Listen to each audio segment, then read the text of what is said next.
ایک میت ہو گئی اور اسے کفنانے کے بعد پھولوں کی چادر ڈالی گئی تو اس کو ایک پیش امام اخوانی نے اتار ڈالا اور کہا یہ بدعت ہے، ہم نہ ڈالیں گے۔ دوسرے جو غلاف کعبہ کا سیاہ پارچہ کعبہ شریف سے لاتے ہیں وہ ٹکڑا ڈالا ہوا تھا، اسے بھی ہٹا دیا گیا اور فرمایا کہ یہ روافض کا شعار ہے، یہ بھی ہم نہیں ڈالیں گے، اور اس کے بعد نماز جنازہ پڑھائی۔ یعنی دو چیزوں کے متعلق، ایک تو کفن پر پھول وغیرہ ڈالنا یہ شرعاً جائز ہے یا نہیں، اور دوسرا غلاف کعبہ کا ٹکڑا یا کوئی اور تبرک کے طور پر کسی چیز کو اپنے کفن کے اندر رکھنا، کفن کے ساتھ چمٹانا، اس میں شریعت کا حکم کیا ہے؟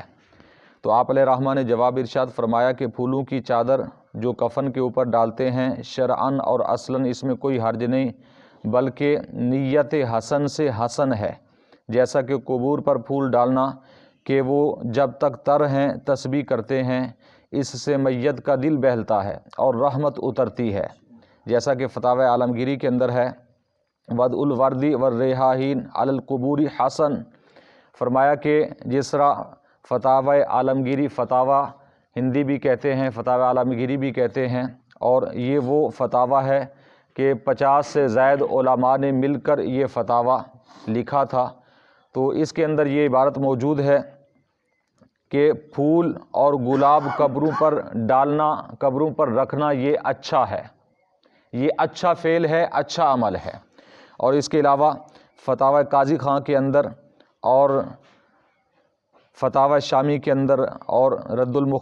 المختار اور در مختار کے اندر یہ عبارت موجود ہے کہ فقہاء کرام فرماتے ہیں انہ ما دام رطبا یسبح فیؤنس المیت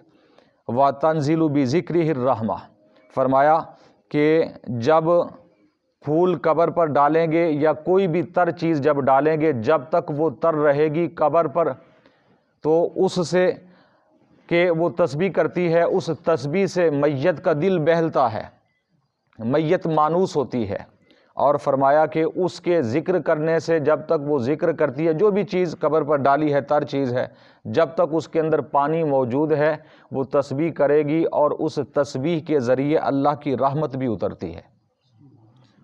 ایک تو میت کا دل بھی بہلتا ہے اور ساتھ ساتھ اللہ تعالیٰ کی رحمت بھی اتر رہی ہوتی ہے۔ تو فرمایا یہ بالکل جائز ہے اور اس میں حرج والی بات نہیں ہے، کیونکہ ہمارے سارے بزرگان دین نے یہ چیزیں لکھی ہیں۔ اور اس کے علاوہ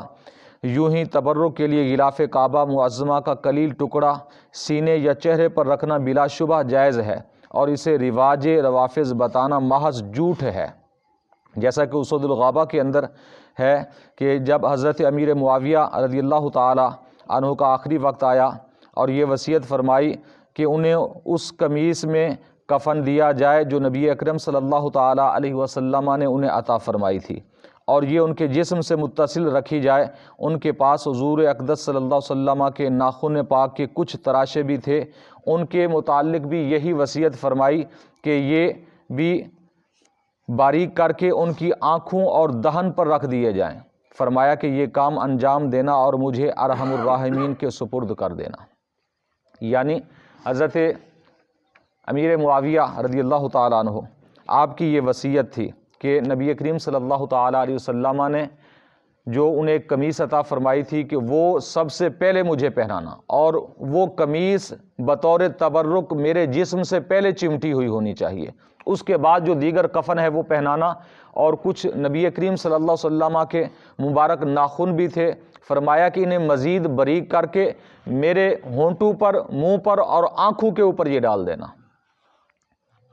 تو یہ حضور کے صحابی کا فعل ہے، اور حضور کے صحابیوں نے ہی اور تابعین نے اس پر عمل بھی کیا ہے۔ اس کے علاوہ اگر اس پر کسی کو اعتراض ہو بھی، اگرچہ یہ اسد الغابہ کے اندر روایت موجود ہے، تو بخاری شریف کی بھی روایت ہم نے پہلے بھی کئی مرتبہ درس کے اندر پڑھی ہے کہ حضور نبی کریم صلی اللہ علیہ وسلم کے ایک صحابی تھے، کافی طویل روایت ہے، تو انہوں نے جا کر نبی کریم صلی اللہ علیہ وسلم کو دیکھا کہ ایک نئی چادریں کچھ پہنی ہیں کہ جو ایک عورت نے اسی وقت ہدیہ کی تھی، اسی وقت تحفہ میں حضور کو دی تھی۔ حضور جیسے ہی پہن کر آئے، ایک صحابی نے سوال کر لیا، یا رسول اللہ صلی اللہ علیہ وسلم مجھے یہ چادریں عطا فرمائیں۔ حضور کے صحابہ فرماتے ہیں حالانکہ حضور نبی کریم صلی اللہ علیہ وسلم کو وہ چادریں ضرورت تھیں، لیکن جیسے ہی اس نے سوال کیا آپ علیہ الصلوۃ والسلام نے فرمایا ٹھیک ہے میں چادریں دے دیتا ہوں، کہ حضور کی زبان پر کبھی لا نہیں نکلا۔ کوئی بھی مانگنے والا آیا، کوئی بھی سائل آیا، نبی کریم صلی اللہ علیہ وسلم نے اگرچہ خود کو ضرورت تھی کبھی منع نہیں فرمایا۔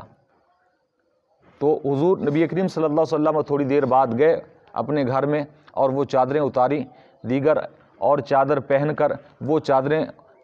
اس صحابی کو عطا فرمائی۔ جیسے ہی حضور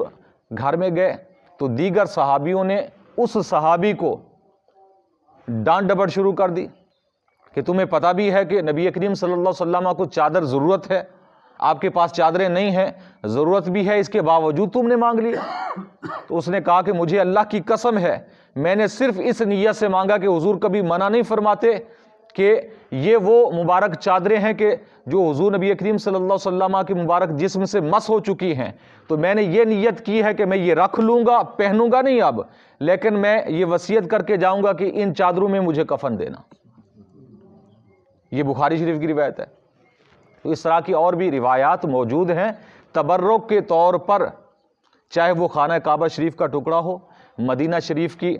خاک شفا ہو، یا حرمین شریفین میں سے کہیں سے بھی اگر کوئی شفا اس نیت سے اگر کوئی مٹی اٹھا کر لے آتا ہے، کوئی اور کسی چیز کا وہاں سے کوئی ٹکڑا بطور تبرک لے آتا ہے، تو اس میں کوئی حرج والی بات نہیں ہے۔ ہمارے دین کے اندر، ہماری شریعت کے اندر اس کی اصل موجود ہے، تو اس لیے یہ چیزیں جائز ہوں گی۔ اگر کفن کے ساتھ کوئی بھی تبرک کے طور پر چیز رکھ دی جائے تو یہ بالکل جائز، بلکہ اس میں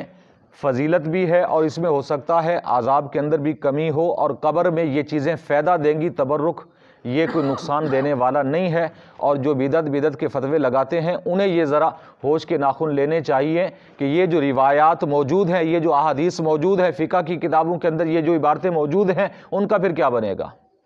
اپنے آپ کو حنفی بھی کہلواتے ہیں، اپنے آپ کو بڑے بڑے وہ کہتے جی ہم اہل حدیث بھی ہیں، جو وہابی ہیں وہ اپنے آپ کو اہل حدیث بھی کہلاتے ہیں، لیکن اس طرح کے فتوے بھی داغتے ہیں۔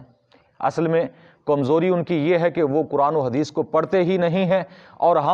ہمارے اکثر نوجوان حضرات، اکثر جو ہمارے سنی حضرات ہیں، وہ بھی ان کی باتوں میں آ کر کہتے ہیں، یہ سمجھتے ہیں کہ یہ جو بات کہہ رہے ہیں کہ جی بالکل یہ سچی کہہ رہے ہیں، کہ ہماری یہ ایسی رسمیں ہیں، تو کوئی بھی چیز ہے اسے پوچھ لیا کریں، قرآن و حدیث سے سمجھا کریں۔ اگر قرآن و حدیث کے اندر اس کی اصل موجود ہے تو وہ جائز ہے، اگر اصل موجود نہ ہو تو پھر اسے دیکھا جائے گا۔ تو اللہ تعالیٰ کی بارگاہ میں دعا ہے نبی کریم صلی اللہ علیہ وسلم کے وسیلہ سے ہم سب کو عمل کی توفیق عطا فرمائے۔